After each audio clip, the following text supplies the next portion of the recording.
here we are, and now we're going to be adding the actual rescued box or column to the interface, to the actual web page.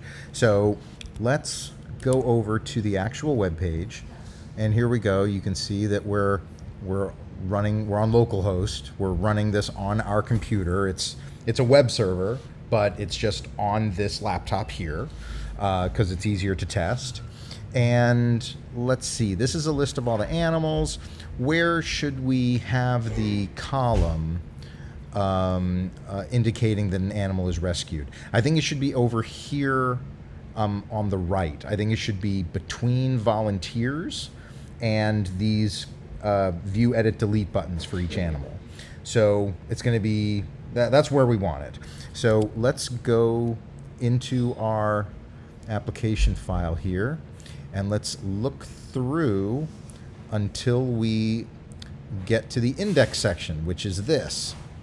So this section, line 67 through line 98, this describes the format and what's going to show up when we look at this animal's index. And we can see that there's columns: photo, name, type, hours left, and volunteers. So here we have column photo. All right, there's that column. Here's column name, right, because it says name. Column type, column hours left, column volunteers, and this block of text is the volunteers column. This block of text represents what's happening here.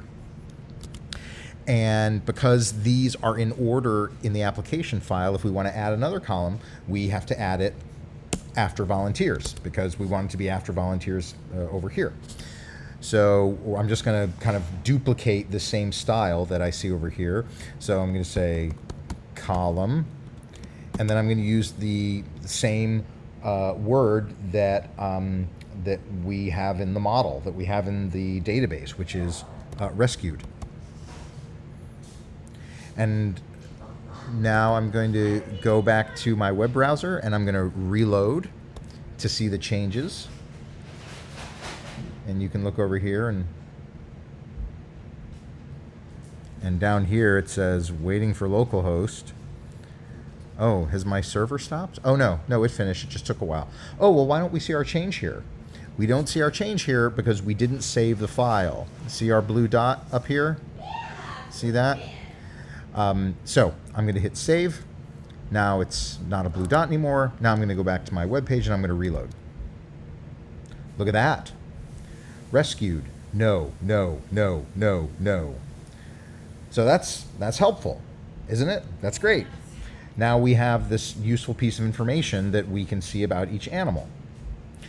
The next thing to do is to add some code that lets us change the status of the animal from rescued false to rescued true, and we'll do that next.